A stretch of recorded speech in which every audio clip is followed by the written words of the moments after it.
G'day, everybody. Methodist Dave here, professional theologian and Bible teacher, with our daily devotional for Tuesday, March 31st, the last day of the month. Tomorrow is April. We come to the end of the book of Proverbs, chapter 31. I encourage you to read the chapter for the day. And some months you can read all 31 chapters, and some months you can only read 30.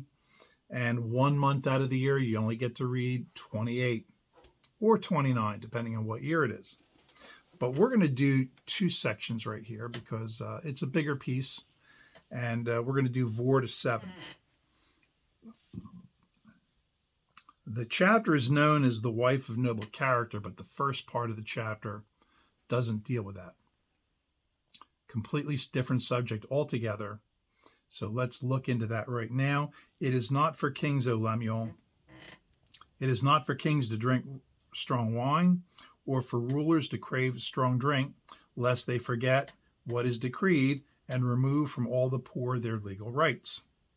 Give strong drink to the one who is perishing, and wine to those who are bitterly distressed. Let them drink and forget their poverty, and remember their misery no more. So I used to sell these hats at hunting and fishing expos. And they would have funny sayings on them. And one of my most popular sellers was a hat that said, "Instant idiot, add alcohol." And that is a fact, that when you drink too much, you become an idiot. Alcohol lowers our inhibitions. It impairs our judgment. It makes us unable to make rational and careful decisions. Some people become mean. Some people become silly. Some people become friendly. Some people become sleepy. But all of us make bad decisions when we're under the influence of alcohol. So if the king is drunk, then he will commit miscarriages of justice. He won't care about the rights of the poor. He'll just rule willy-nilly. Maybe he'll be a mean king, a mean drunk, and he'll trample the rights of the poor. Or he just might forget what he's supposed to do and just make these silly, arbitrary decisions. Not wise, it's foolish. On the other hand, give those strong drink to those who are perishing, and wine to those who are mourn, to forget their misery. For thousands of years, when somebody was really, really in pain, the only thing that we could give them to alleviate their pain was an excess of alcohol. When physicians would need to amputate a wound, they would give the patient sufficient alcohol, like half a bottle, to get them completely intoxicated and drunk before they could do surgery on them, to get them into a state of numbness, so they could survive the surgery.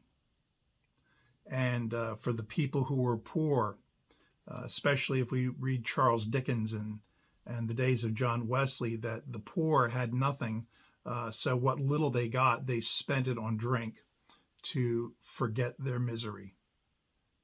But that doesn't help.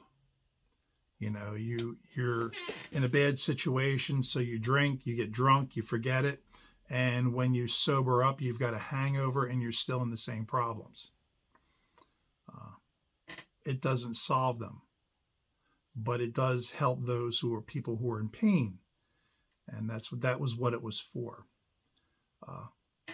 There's a story in the Old Testament about the sons of Aaron, the priest, who were going to offer incense in the tabernacle. And it says that they brought strange fire.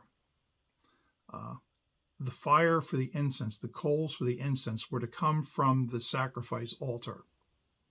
That's where you're supposed to get the coals, from the altar of sacrifice. Then bring that into the tabernacle and offer the incense on those coals. But they brought strange fire from someplace else. They probably scooped up some coals from their own campfire and took that into the temple.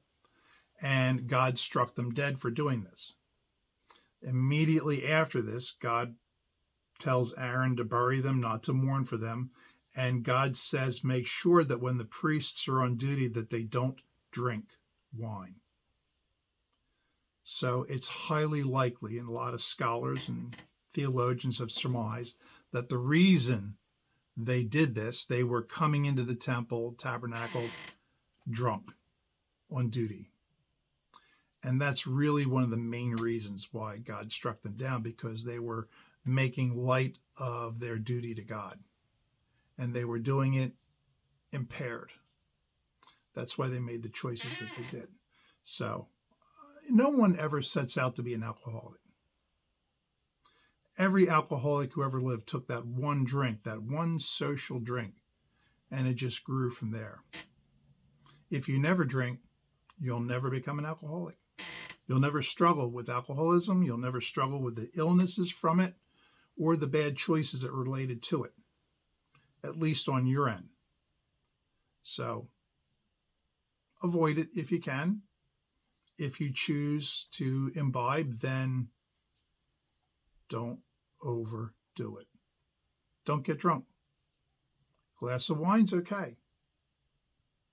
Not a bottle. Show some judgment. Show some wisdom. Tomorrow we will be back with chapter 1 of the book of Proverbs. Until then, you have a lovely day, and please be good to one another.